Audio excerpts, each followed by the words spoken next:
Hi. Holy shit, Stephen Kotler, thank you for coming back on the show. Wonderful to see you. Duncan, it's great to be with you. Okay, a little bit of kismet here. The other day, I think I'm watching snowboarding videos with my kid. He's transfixed. I'm transfixed. And I think he was like, will you go snowboarding? I'm like, no. I'm probably too old for that, kid. Then, I watch Gnar Country. I watch the videos on your website. And there's Kotler. How old are you, 53? 55 now. 55. You've aged 2 years since a few days ago. There you are doing, like, I think what must be the most dangerous form of skiing on earth. Rail slides. Insane tricks. Things that, like, in my mind, getting old, as you get older, you kind of fall into this weird, sad, hypnotic idea about what lays ahead for you. And freestyle skiing is not on that list, man. Diapers are on the list. Diapers. So tell me about it, man. Tell me about it. How did you do it? So, what is happening here? So, the field that we now call peak performance aging was like 11 different fields that I've been either actively working in because they're directly related to the research I do on peak human performance, or they're sort of tangentially related, or my wife and I run a hospice care dog sanctuary we have for 20 years. So, like, we know these amazing longevity protocols for dogs, and there were questions like, will they work for humans and that sort of thing. Whoa. But what ends up happening is we have to start at the beginning, which is what you sort of just gave voice to, which is the traditional idea about aging, right? It's what most people, what I like to call the long, slow rot theory, right? It's our physical skills, our mental skills, they fall off, right? Our mental skills, our physical skills and our mental skills, they decline over time, and there's nothing we can do to stop the slide, right? That's the long, slow rot theory. And the theory actually dates back to Freud. Something Freud said. He's like 49 and a half years old. He's terrified of turning 50. And he says, I'm paraphrasing, but he basically says, people over 50 are so stuck in their ways and their brains are so locked up that don't even bother with psychotherapy. Anybody over 50 is no longer educable. So the idea you can't teach an old dog new tricks, all this gets codified by Freud because he's terrified of turning 50. The funny part is Freud goes on to write like 6 of his most famous books in his 50s and his 60s. So, like, it doesn't even apply to Freud, but that doesn't matter because the damage has been done. And between, like, Freud in 1904 and, like, roughly 1995, all we did was prove Freud right. They figured out every single thing in the body that falls off a cliff, and that's the story most of us know.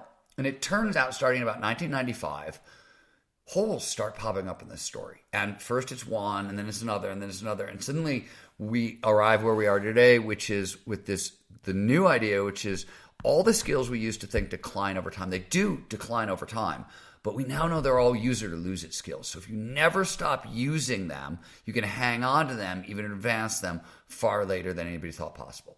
So that's the theory. That's what it looks like in the lab. There's tons of research. For a bunch of the reasons that we can talk about it later on, I look at this stuff. I take some other ideas out of stuff I'm directly working on, flow science and body cognition, a couple things like that, and say, you know what, if this stuff is all true, I should be able to, or anybody should be able to onboard incredibly difficult, challenging physical skills, even very late in life. And so I decide to test this, because of course I have to test it. I'm going to try to teach myself how to park ski at age 53. And as you pointed out, park skiing, it's rails, it's jumps, it's boxes, it's wall rides. And for about 12 different... She was thrilled. Continue. She thought it was a great experiment. Really? She was like, go ahead, go. We have a life insurance policy on you. It's fine. One, we can come back to this. One, I think I've made a couple of discoveries on how to do it safely is the first thing. I was like, wait a minute, there's a way to progress safely in this. Two, it's park skiing was this great thing because for there are like 12 different biological reasons people think it's impossible. Like, it's not over 35. It's difficult to learn. Yes. Over 40, it's very difficult. Over 50, you're fucking nuts, right? You're No insane. way. And so we made a list. I made a list of 20 tricks that was essentially 0 to intermediate. And I had no parks. I couldn't do any tricks. I'd been skiing my whole life. I'm a good skier, but I never went into a terrain park. I didn't know how to do anything. 0 skills. Right.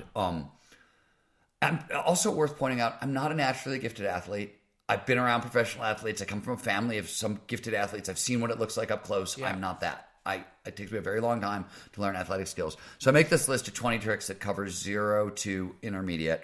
And I figure at the time, if it takes 5 years, so it takes 5 years. I got there in less than a season. Wow. And my ski partner, who's 20 years younger than me, former pro athlete, sponsored athlete, not pro, but sponsored athlete, who got really injured, left pro park skiing, had a family, 3 kids, got a job, did all that stuff, came back, used the same protocol, and he got faster farther than he's ever gone before. And we went, wow, this is incredibly cool, but this is like the world's sexiest pilot study, right? Right. And that's the story mostly documented in the new book, Gnar Country. But at the end of the book, you find out that the season afterwards, we went back, we took the same protocol. We took 17 older adults, ages 29 to 68. That's the video you saw. And then in 4 days on the mountain, taught them how to park ski and park snowboard. And most of them were intermediates when they started, intermediate skiers or snowboarders. And we still got them into the terrain park and doing stuff. Some of them, I told you, were in their late 60s. Then we stripped out the action sports because apparently they're not for everyone. I don't understand that, but apparently. We used it as a class, a peak performance aging class, and we ran about 350 people through it. And what we were trying to do in that class is essentially, so what you were talking about earlier, that voice in your head that says, I'm too old for this shit, I need diapers. That has the formulae that's basically known as the mindset of old. And it's deadly. So we know that if you have a positive mindset towards aging, meaning I think the second half of my life is filled with like really cool, interesting possibilities. My best days might be ahead of me. That mindset will translate into an extra 7.5 years of healthy longevity. And there's dozens of studies that show this. Yeah. You can actually, if you're morbidly obese and have a shitty mindset, you will live longer by changing your mindset. It's the rough equivalent of quitting smoking. Like, it's really significant in terms of help. And this is not 1 or 2 studies. This is dozens and dozens of studies over 50 years. One of the most well-established facts in peak performance aging. In fact, this is incredible. Sorry, go ahead. Sorry. Can I tell you a crazy mindset story? Yes. Because it'll blow your mind. And you can look it up when we're done. So this is my favorite. I think we ran the weirdest and most radical experiment in peak performance aging anybody's ever run. Yes. Runner up goes to Ellen Langer. She's like the godmother of positive psychology, and so, like, I call her the Eagles of psychology. Meaning, like, if there's a psychological experiment, you don't know who did it. It's probably Ellen Langer. Like, when we were growing up, you heard a song on the radio and you didn't know who did it. It was probably the Eagles. Same thing with psychology, right? I get it. That's what I mean. The Eagles. It took you a while. Yeah. Duh. I am dumb. Okay, so no, you're not. No. I was blaming me for the storytelling. It was my punchline delivery that sucked. It wasn't fault. That fault's never on the audience. You know that. I gotta change my diaper, Stephen. Hold on a minute. Go ahead. So Ellen does this thing. It's 1981. Her early work in psychology is on language priming, right? How language can influence people to behave in certain ways, even subconsciously. And she starts to wonder about, so ageism is the most widely held stereotype in the world. It's everywhere. It's totally socially acceptable. Literally, like, I walk outside with any other stereotype, trot it out in public, and I'm fucking canceled. Like, end of me, right? But ageism is totally fine. Nobody got mad at you. Sense of smell. Here's another sense of smell. Gone from COVID, fucked up from COVID. You go to someone, you're like, yeah, I got this disease. It blinded me. They're going to be like, oh my God. Oh no, I'm so sorry. You go to someone like, yeah, my smell, it's like an out-of-tune piano now. My piss smells like oatmeal. They laugh. It's the funniest shit ever. So I'll add to it. You can lose. That is, but yes, I don't mean to derail you. For sure, making fun of old people. It's totally fine, right? Like, it's totally kosher everywhere. But it turns out, and we know this now, like a woman named Becca Levy, she's at Yale, she's done most of the work on aging and stereotypes. It's deadly. Like we are literally killing old people by how we talk about them. It's amazing the impact of stereotypes on health and longevity. But anyways, it's early days. It's like 1981, and Ellen Langer dreams up this fucking insane experiment. She takes a group of 80-year-old men. She's at Harvard. She drives them 2 hours north of Boston. They've taken over a monastery. And they've made them, it's 1981, they've made the monastery look exactly like 1961. So the posters on the wall are from 61, all the magazines are from 61, all the books are from 61. And she brings people in and she takes the group of 80, there's 16 of them. 8 of them just sort of reminisce about 1961. What was it like? Oh, I remember Kennedy was blah, blah, blah, and the Cuban. The other group, the study group, pretends it's 1961. They play act as if it's 20 years younger. They talk about the Cuban Missile Crisis as if it's an ongoing current event. They watch movies from 1960, et cetera, et cetera. And they measure everything cognitively and everything physically you could possibly measure, huge list, all the way along. 5 days later, just 5 days, the subjects who pretended, they both saw benefits, but the subjects who pretended it to be 20 years younger, their vision improved on a Snelling eye chart. Their hearing improved. Their disease symptoms fell away. Their gaits improved. Their arthritis went away so much. This is a crazy one. They got taller and their fingers got longer. Wow. In 5 days. Yeah. Wow, in fact, there's video. A touch football game breaks out. They're waiting for the bus to go back to Harvard. And this group of 80-year-old men start playing football, touch football on the lawn. Like it's crazy. The experiment is so wild, nobody believes it.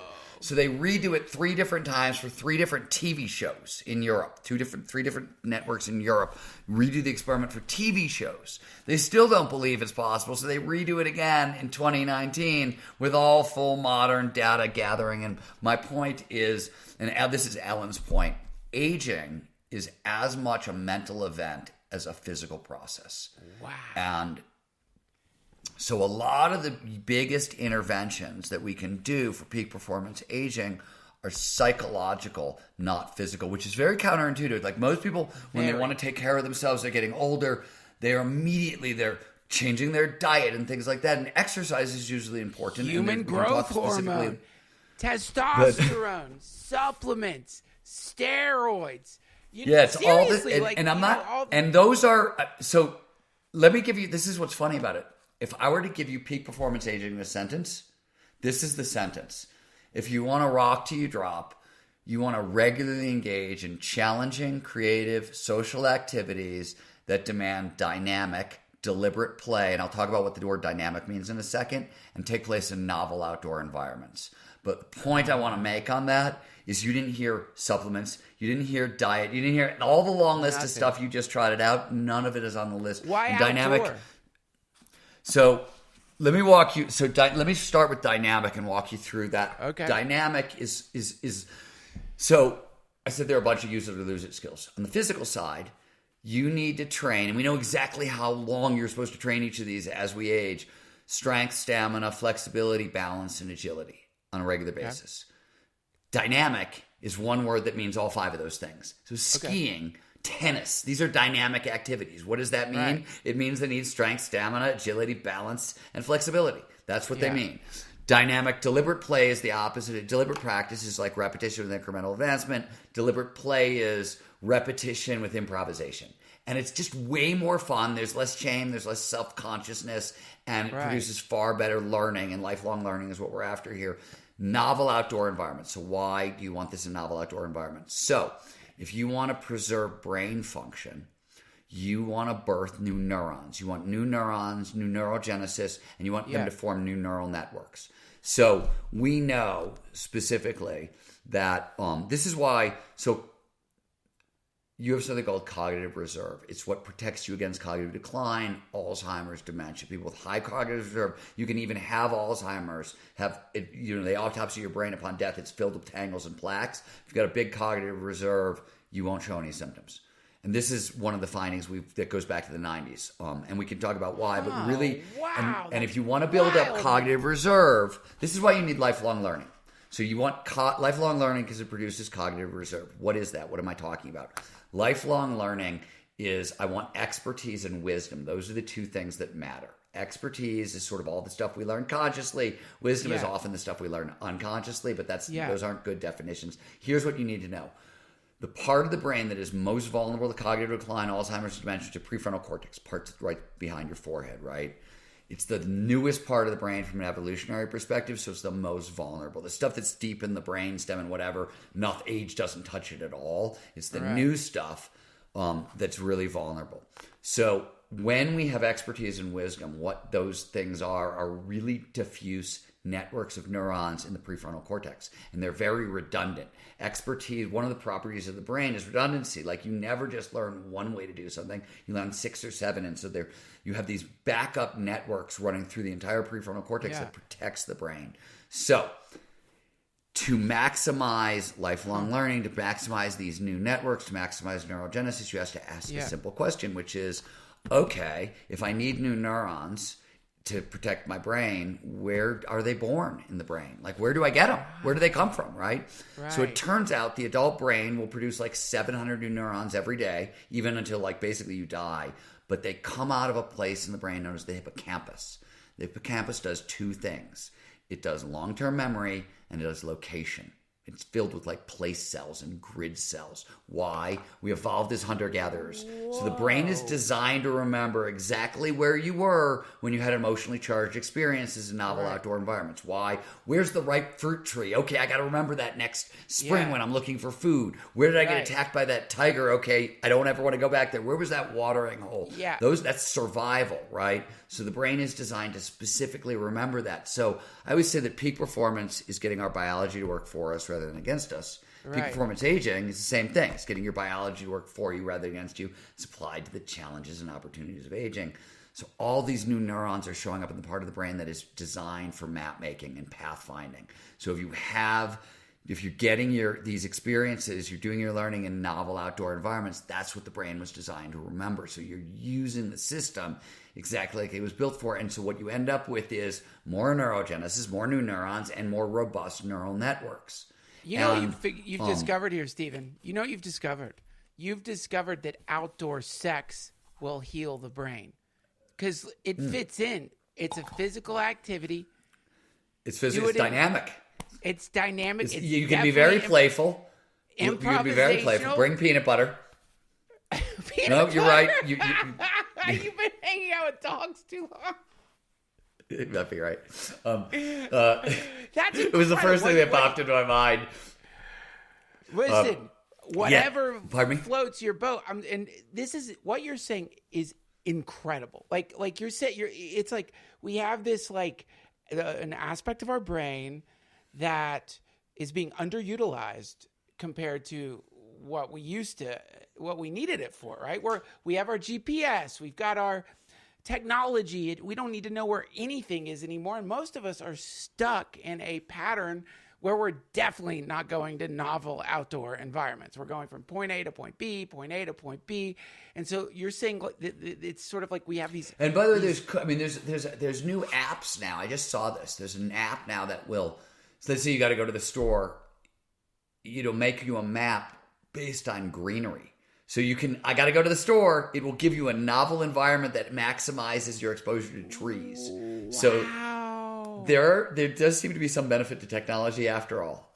Oh my God, that's so crazy. But just to clarify, it's like you're saying that if you want to grow new neurons, the place they're coming from is this theoretically underutilized part of the human brain. That it's like it's the redundancy. It's not underutilized. I mean, the hippocampus is not. It's not, underutilized is an interesting word there, but it's just designed to figure out. It's designed to remember emotionally charged incidents in novel outdoor environments. That's how to get it to be the most active, and that's how it also knows. Oh shit, this is really important. I need to save this. I need redundancy. I need backup. Because you're having a novel outdoor, right? Because that's what it was designed to do. So you're just using that. But that's always been sort of one of my sort of approaches is evolution designed all these systems for a purpose. And if you can, evolutionary psychology, evolutionary neurobiology is about seeing if you could align that closely because you're just using the system the way it's designed to be used. You get better results. I'm telling you, this is a lightning rod. Like you have done, like to me, what you've done here is not just great for people my age or older people, but you know, if you're in your 20s and you've got that old mindset, and I think I think right now. Oh yeah, so we could talk about where that comes from. No, you're totally right. It sets up for some people, and it's insidious. It comes from a good place, but it can set up as early as like 25, 26, and you're literally killing yourself. Like you think this mindset is keeping you safe, and it's actually killing you, which is crazy. Wow. And so let me tell you where it comes from, because you'll totally get it. As you know, we have all these reward neurochemicals, and we get addicted to them, right? People with the cell phones are addicted to dopamine, right? That's a dopamine addiction. So when we're younger, kids into teenage years and early 20s, we're dominated by the seeking system and the play system. We're going out in the world, we're trying to figure out who we are, how do we want to live, what do we want, what don't we want, like all that stuff. Some of the social neurochemistry comes in, but the seeking system is predominantly norepinephrine and dopamine, right? Yeah. Those are the drugs we're addicted to. As soon as we start getting stuff, we found stuff that we want. I've got the right partner. I've got the right job. I've got the apartment I like. I've got the car. We trade our addiction to norepinephrine and dopamine, which are about seeking, give me something new, to serotonin, oxytocin, and endorphins, protect what I have. Now we do this switch naturally when we have kids, right? Because you don't want to shut down the seeking system, because you gotta stay with your partner to raise the kids, right? Yes. So it's a healthy biological trait. It turns out for peak performance aging, you need all these systems. So you have to reignite the seeking system and the play system. Start getting seeking system. I love it. Oh my God, that's my new mantra in life.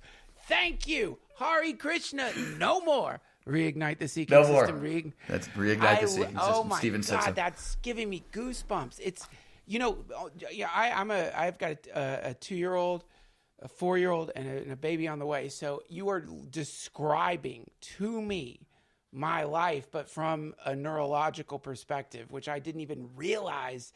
Everything. This is a funny story. This is a funny ski story, and we call it getting geezered, which is when somebody gets the like, I'm too old for this shit juice on you.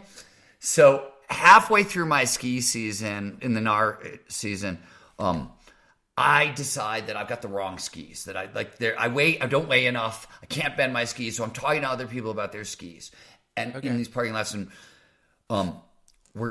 this is the most extreme example. We were at Kirkwood, and I'm with my ski partner, and this truck pulls up next to me, and a guy and a girl get out, man and woman get out, and she's maybe like 27, he's maybe 30, and he's skiing a pair of skis. The moment Death Wish said, I'm really interested in it, I was like, oh, tell me about those skis. Are they good? And they do this, this, and I was like, well, what are they like with like nose butters and 360s and things like that? And he's like, well, what is that? I was like, oh, park tricks, stuff you do in the terrain park.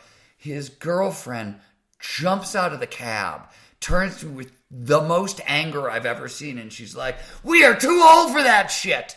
They can't tell how old I am because I've got a ski helmet on, I've got goggles on. I take my helmet off, and I'm like, lady, you are literally 35 years younger than me. I don't know what's wrong with you, but you are 35 years younger than me. That's what I'm saying, man. That's what you're doing is like, this is like, upstream. Well, there's another, sorry to interrupt you. There's one other point here that I want to mention because it's important, I think, because people don't get it. So the cool thing about peak performance aging is on both sides of the spectrum. So on the late in life side, there's all kinds of data that says interventions will like make a difference even into your late 80s. They probably make a difference into your 90s, but we just don't have data showing that. But like you can be a sedentary couch potato and be 85 years old, and if you start any of these interventions, they're going to make a difference. But what the flip side is, what the data shows is for certain categories of things, peak performance aging starts young, really clearly starts young. I get so it. There's a bunch of stuff you want to pay attention to, even in your 20s, your 30s, your 40s, your 50s. There's a lot of stuff in those decades that sort of matter here or could really move the needle for you on the back end. I think like a big part, what did you call the name of it? Getting geezered? I think a big part of getting geezered is it's like a coping mechanism to deal with fear. So one way to avoid whatever it is you're afraid of is to do what those people did to you and say, I'm too old. So you make that assessment of whatever the situation is, and now you can, without feeling like a coward, you can write it all off like I'm too old. So there is a benefit if you have cognitive dissonance associated with not wanting to go outside the boundaries of whatever your habits are. And that's why what you're doing is like so devastating in the best way possible to people who are utilizing that trick and they don't even realize that's what they're doing. You know, it's like, no, you're afraid. You don't want to get hurt. That makes sense. But don't blame it on the fact that you're old. Blame it on that you're afraid, because that's what it is. It's fear, right? I mean, this is it. It's like we want to avoid fear. We want to avoid death. I mean, we want to avoid injury. We want to avoid like paralysis. And the assessment any of us make regarding our own personal bodies, unless you're a Kotler, is this shit is not doing nose butters. This shit is not jogging. I don't know what it's doing, and so I love what you're doing here, because it's like you're banishing a mimetic cultural demon or something that we don't even realize we've. I'm trying. Yeah, I'm trying, and you have to understand, for like those of us who have been in and around this field for a while, like I'll give you a random example. I ski when I go to Palisades Tahoe, Old Squaw Valley. I'll ski with a posse of like pros, ex-pros, and whatever, and invariably we're chasing Tom Day around the mountain. He's usually in the pack. He's usually leading charge. Tom Day is in his late 60s. Yeah. He was like one of the first extreme skiers when Warren Miller started making movies about skiing, and then he became like Warren Miller's cameraman forever. He's amazingly talented, but like there are like young Olympic athletes in the posse, and the guy who's leading the charge, who you can't catch, is 65. And so in the action sports community, Tom's not that much of an anomaly. We see a lot of that fairly frequently. You see it in surfing, you see it in skiing, snowboarding, like it's the rock climbing. It's there, it's visible. And for a while you just don't notice it. But like when I started to look at it, I was like, well, wait a minute. And here's something interesting about that. If you look at the longest lived communities in America, there's 4. It's Loma Linda, California, Summit, Eagle, and Pitkin County, Colorado. So Summit, Eagle, and Pitkin are where Vail, Beaver Creek, Aspen, Copper Mountain, all the big outdoor meccas are there. And Loma Linda, California, there's a Seventh-day Advent community there. They've got certain dietary practices that work really well, but they go on these marathon hikes together all the time. And so you have these pockets of, and by the way, like Summit County, Colorado, on average, people live 10 years longer than any place else in America. So it's a big, like it's a big boost. Yeah. Okay. You're really seeing a big boost. I want to just put in italics here, just make sure that I understand this correctly. Because, as an older person, I'm an older person. There's something really like weird when someone in their 20s or someone who just turned 30 says, yeah, I'm old. And you're like, no, it's like, number one, you're implicitly saying I'm a fucking fossil, right? Like if you think you're old, how old do you think I am? Number one. But I don't know what the number 2 is there. I don't know why I just started a number list. But what you're saying is that habitual assessment of oneself is actually has been scientifically proven to reduce. Yeah. So let me actually take it far. Let me take it farther than that for you, Duncan.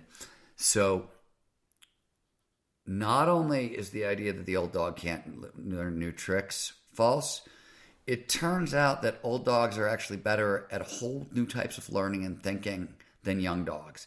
When we enter our 50s, for 3 different reasons. One, there's a bunch of genes that only turn on through experience. We call that epigenetics, but like it basically, right? The second part is what in our genes? 50s. I'm sorry. What genes? I'm really interested in this. I'm very curious about. Let's go to the next 2 because it's easier, and I'm not an expert in genetics. I'm better on the brain, and we'll have a more fun conversation here. Okay, great, cool. The bigger news is that in our 50s, So the two halves of our brain do different things. Sort of they work together, but sort of they work in opposition. In our 50s, they start working together like never before. And it progresses from our 50s, 60s, 70s into our 80s is when it's at its peak. And finally, this is why I lit on the word underutilized that you used earlier. The brain starts about in our late 40s, but in our 50s, it'll say, okay, you've got this underutilized region over here. You never learned to play a musical instrument. So this is a gap. We're going to colonize it and use it for redundancy, and we're going to back some stuff up. We're going to use it for new learning. Yeah. So the brain starts to colonize these underutilized regions. The two hemispheres start talking to each other. A bunch of genes turn on. And as a result, as we enter our 50s, we gain access to 3 new thinking styles that are mostly offline before. We basically gain the ability. It's relativistic thinking, which sort of like says, hey, look, black and white thinking is a folly of youth. It's all gray, and it's all shades of gray, and right and wrong is wishy-washy. And then we get multi-perspectival thinking. Our ego quiets down, so we can now see things from other people's point of view and all around. And finally, we get levels of systems thinking, big picture thinking that we don't have access to before. As a result, in our 50s, whole new levels of intelligence open up. Whole new levels of creativity open up, including divergent thinking, which spikes. That's outside the box, like the far-flung connections between ideas. Hardest aspect of creativity to train, really difficult to train, but it starts blossoming in our 50s. Wow. Equally important, we gain access to whole new levels of empathy in our 50s and wisdom. And all this stuff isn't available before. All this stuff means that, like, not only are we, all the skills we used to think fall off a cliff and we now know they're use it or lose it skills, we're gaining genuine cognitive superpowers. Now this is another one of those peak performance aging starts young things, because there's certain things you have to do in your 20s, 30s, 40s, and actually early 50s to make sure you get full access to these cognitive superpowers. But if you get it right, we are just so much better at so much stuff post 50 than pre 50. So if you can keep the body up and train down the risk aversion, what becomes possible is really exciting. Train down the risk aversion. Now that, to me, see, this is the paradox, isn't it? It's like, this is where the creeping mental disease of I'm too old, this is where it really fucks you up, huh? Because it's like the idea is my bones will break easier. I'm going to break my hip. I won't heal as quickly if I do injure myself. So this would, if you believe those things, you are naturally going to become increasingly adverse to risk. And you're saying that this will actually slow down or potentially eliminate your access to these new... Yeah, so if you really want access to these skills in your 50s, you have to... Creativity is sort of what unlocks them. So if you're being creative, forcing the brain to be creative, that actually is what starts to really turn these things on. So that's important. That's one of the modifiers or gateways that you need for this. You also have to fight off physical fragility, right? Like if your body's falling apart, who cares if you've got new mental skills, right? It's not going to do you any good. So that's when you have to start training up all 5 categories of functional fitness and get really serious about that. And finally, risk aversion increases over time, as you pointed out, and you have to train it down. And the reason is this. Under that risk aversion is fear, as we talked about. And fear is predominantly cortisol and norepinephrine, right? Cortisol is a hormone and norepinephrine. Norepinephrine is literally adrenaline in the brain, right? It's the brain's version of adrenaline. And a little bit is great. It sort of primes learning, makes you attentive and alert. Too much makes you super anxious, and it blocks learning. It blocks creativity. So it's obvious. Like when you're stressed out, your brain doesn't want to... when you're scared, your brain doesn't say, okay, let's find a really creative solution. No, give me the same old, give me the thing that works. You know what I mean? So it becomes very logical, very linear, very conservative. And if you can't access the creativity, right, because you're too risk averse, you're not going to gain access to any of these superpowers. And if you're too risk averse, right, the other one in your 50s that matters is you have to self-forgiveness and forgiveness of others. You have to forgive those who have done you wrong. You have to forgive yourself in your 50s. Otherwise, you can't get access to the empathy and wisdom. that comes your way. Whoa. So, okay, I want to give you a comedy example of what you just said. So, all right, please. When you start doing stand-up, naturally, you are terrified. I'm sure you've studied the evolutionary biology, the explanation for why we don't like to eat shit in front of strangers. Well, we don't like to do it literally, but we don't like to bomb on stage in front of strangers. It apparently affects a part of your brain that is different than other psychological pain centers. I am clearly not a scientist, but so what can happen to a comic because of that fear is that you get stuck in the same damn material. You go on stage, you do the same material over and over and over again. You get stuck in this rut, this terrible loop. You can kill, actually. You can do great on stage, but you'll drive home with the same feeling that you bombed because you've been saying the exact same words in the exact same order for years, potentially. But the moment you get the nervousness starts going away, when you're up there, your brain, and this is the dream of all comics, it's what we love, sometimes your brain will spit out a joke. It will complete a joke. It will find a punchline. It will pull out of the air like an angle that you never thought of. It won't, when you're writing, it will not happen the way it will happen on stage. You just described why and what that is. It's because if you're too freaked out when you go on stage, you're going to get rigid, systematic, totally, yeah, and stuck. Well, the brain limits choice, and we all know this because the extreme example is fight or flight or freeze, right? Where the brain goes, "Oh shit, crisis situation." You have three options, right? It takes all the others off the table. What people don't realize is it's true with any level of anxiety, any level of time stress. When we're time stressed, it's why I like to get up and write at like 4 o'clock in the morning because nobody calls me from 4 to 7 a.m. It's non-time. It belongs to no one. So if I got to take 2 hours to get a sentence right, who the fuck cares, right? Like it doesn't matter.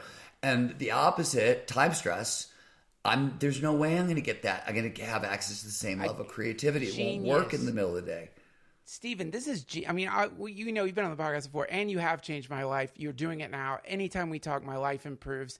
To this day, when I am freaking out from weed, refer to a podcast we did where you just described this.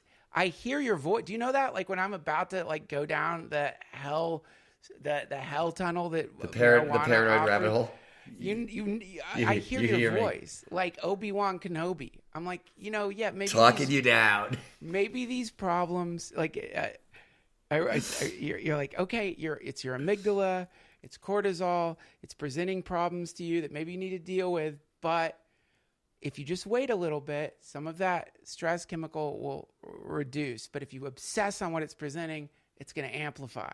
It's going to create a feedback loop. And so, I always, whenever it's like, oh, fuck, I forgot to send the email, or I didn't respond to that person, or, oh, my God. I'm like, okay, brain, we'll deal with that. But right now, we're just going to relax. And then sure enough, 20 minutes, 30 minutes, suddenly you get that nice, warm high that we all love, which is why we like cannabis. I don't know if you still indulge in that wonderful. Cannabis? Wonderful, yeah. I'm not a quitter. I'm not a quitter, Duncan. So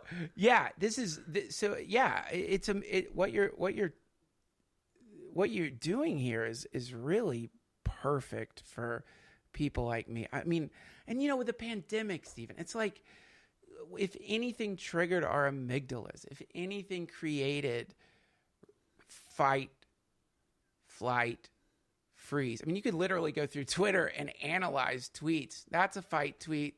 That's a flight tweet. That's a frozen tweet. Yeah, you know what I mean? That's really funny. You're totally right. And just see what's happening there.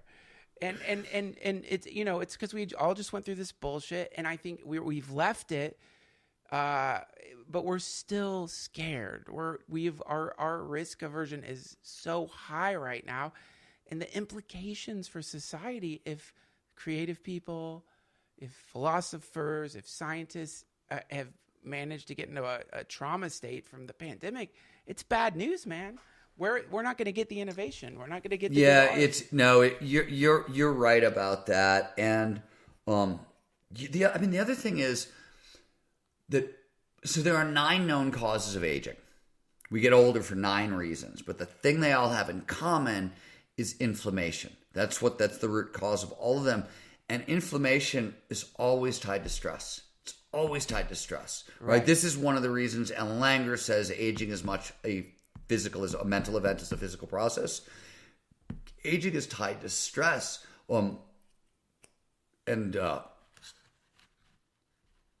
Is your computer doing something funny, Duncan? You vanished from mine, and now I'm getting really weird messages from my computer that I've not seen before. Ignore, don't look. It's nothing. I'm not hacking you. Don't worry. If you see your credit cards appearing on the screen, that is not because of me. It's just, sometimes it's the internet wobbles, but it will, the video and the audio. It's totally fine. I'll follow the white rabbit. I'll do as I'm told. Follow the rabbit. Activate Delta Protocol. I don't know what's happening over there, but if you need to take a break, go ahead. I don't. No, for whatever reason, my computer started opening up PowerPoint out of nowhere. Like PowerPoint's just opening, and I hadn't done anything. And I was like, "Did you manage to do that from your side?" Mind. Continue to talk. Because that's kind of neat. If you're going to take over my computer and deliver lectures to me. I couldn't operate. I could probably do better skiing than I could PowerPoint. But continue, please. Me too. What the hell was I saying? Well, you know what?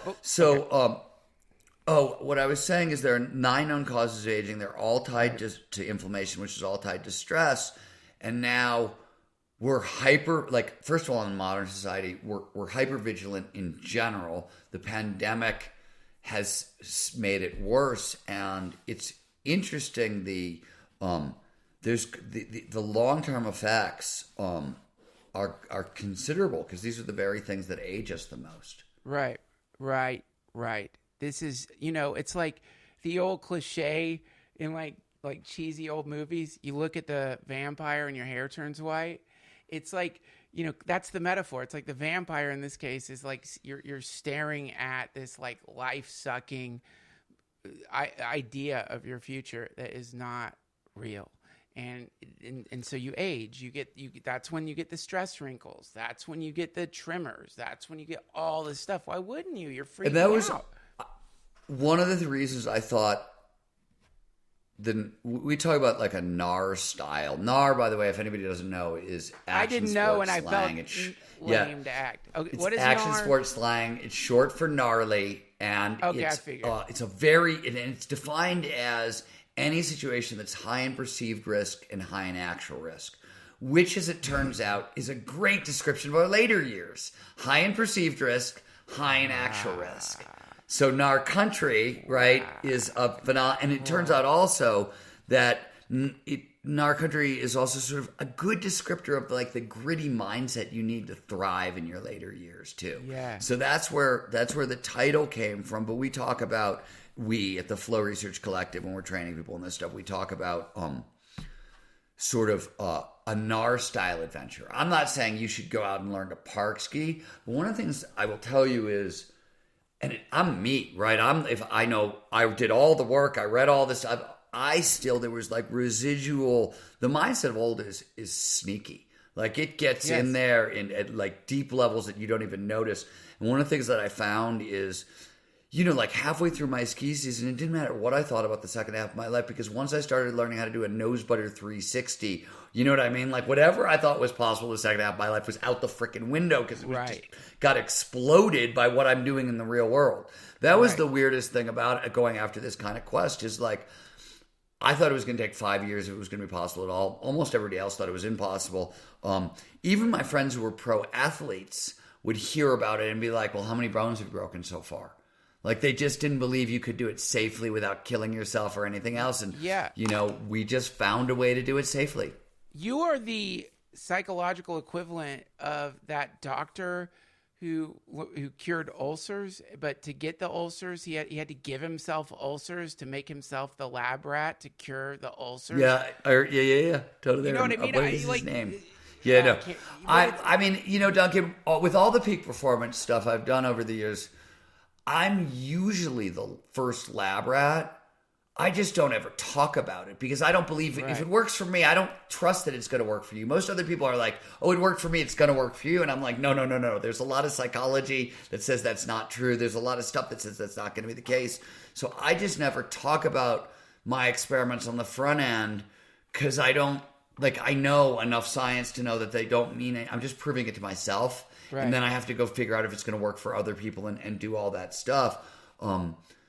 Those experiments have kind of been prevalent my whole life. I just never, this is the first time I was like, okay, let's just tell everybody about the experiment as a way to talk about the science rather than just talking about the science in a million other ways and telling stories. I wish you could have seen the grin on my face watching you on the ski slopes, watching the analysis from that, what's his name? This Nick, isn't he funny as shit? Funny as shit, and very impressed with you. Like, what the fuck? Like, definitely, like, what? This is not. He was great. So I stumbled upon. So when I stumbled into park ski, one of the things is they speak their own language. I didn't even know the names of the tricks. Right. So how to figure out the names of the tricks, I had to find commentators online who would commentate and they would name the tricks, and I'd be like, oh, that's what the fuck that is. Okay, right. So I stumbled upon this kid during the COVID lockdown, right, when everything's closed. And all I'm doing is I'm watching him and this other Slush is another free skiing channel. That's how I learned the names of the tricks. But as I was watching him, I was struck by two things. I was like, one, he's funny, and two, he tells the truth a lot. He's not he's honest. I was like, I'm gonna send him footage of me 3 months into the experiment. We now know each other a little bit, but I literally sent it to him. I called him up. I was like, this is who I am. This is what I do. This is footage of me 3 months into my experiment. Grade me, judge me, make as much fun of me as you want. Just use the footage, explain to people what the fuck park skiing is so they know, and just frame it up. And whatever you want to say is totally just be honest. And that's what showed up. He was honest. He was honest. And okay, look, we've got only a little bit of time left. I know you have a heart out.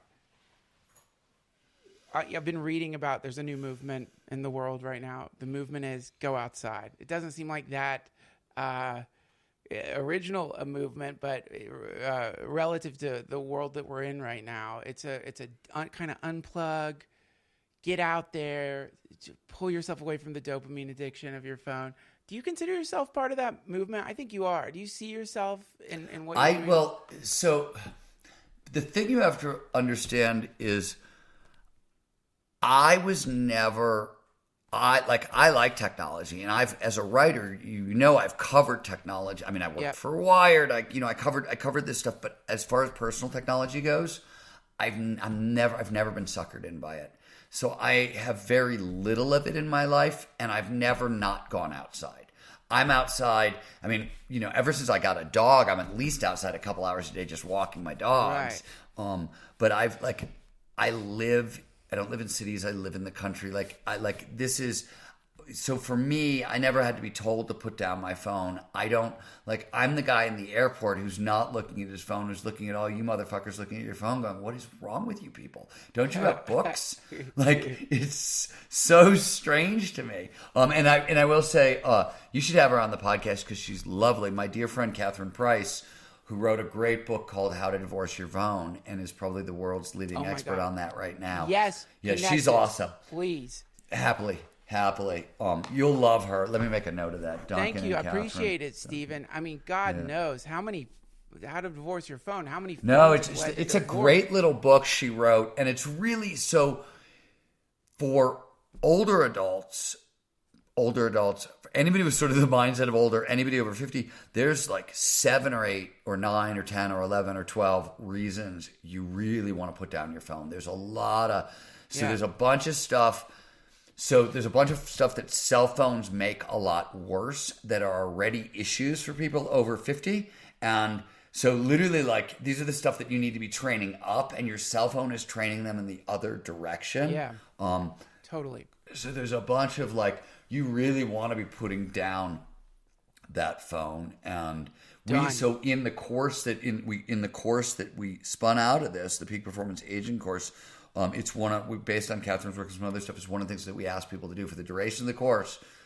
Divorce your phone as much as you possibly can. I'm taking your course. How do I take your course? And also, when is your book coming out, man? It's not out yet. Book comes out in 14 days. Yeah, it's 14th. It's on the February 28th. Okay.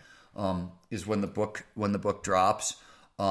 If you go to GnarCountry.com and you want to pre-order, there's a ton of really amazing peak performance training bonuses that are free that you get for pre-ordering, because pre-ordering really helps me. Yeah, if you go to GnarCountry.com, there's 8. Everybody pre-order this book. It's up to you guys. I mean, you can get it anywhere, but if you go to GnarCountry.com and pre-order it, we're going to give you a lot of free peak performance tools and trainings to help. When do I get to do nose butters? How do I take your course? Is this like a scheduled course, or is it? Well, do you want to? I mean, we haven't done the course. Isn't skiing snowboarding. The skiing snowboarding. We don't know when the next time we're going to do one of those is, but the book walks you through exactly what we did to sort of the approach. So it makes it like there are very safe ways to do it, but we haven't. At some point we'll start doing ski like on the hill stuff again. We just haven't put it together. There seems to be a lot of interest in it though, which I didn't like in the beginning. I use skiing in a sense as a metaphor, and I wanted one of the advantages of the book functions as it's almost a diary, right? It starts pre-season training and goes all the way through the season, covers every day, and the reason is. It's really hard. Nobody's ever written a book on applied peak performance that's this detailed, because it's really hard to make it not terribly boring for the reader. Right. Like there's a lot of writing challenges in doing that, right? Sure. And it actually took a very long time to get it right. But what it gives you is a look at like, oh, this is what it looks like. This is how it's applied on a daily basis over a very long time, and you start to realize you're like, oh wow, this is a lot more accessible. He's doing some crazy stuff that maybe I wouldn't do, but like I can do these things. I can do my versions of these things. This is available to me. Cool. I love it. And the course, what is the course? Like, is it the course is called Enter the Gnar. It'll be available through the Flow Research Collective. Like our flow trainings and other things. I think it'll go on sale probably April 1st. I think we're going to give the book a month and then put the course on sale April 1st. But we can let you know. Can't wait. Stephen, you're doing the Lord's work. Thank you for this. You have no idea all the synchronicities involved in this conversation. Thank you for your work. And everybody, please pre-order Gnar Country. Will you remind me of my mantra? Usually I say Hare Krishna when I'm getting offline, but what is my mantra? Oh, what was it? It was, what did we say? It was... See, that's because I'm not... Hold on. Everybody's like... oh, God, what did you say? I remember. It was so beautiful.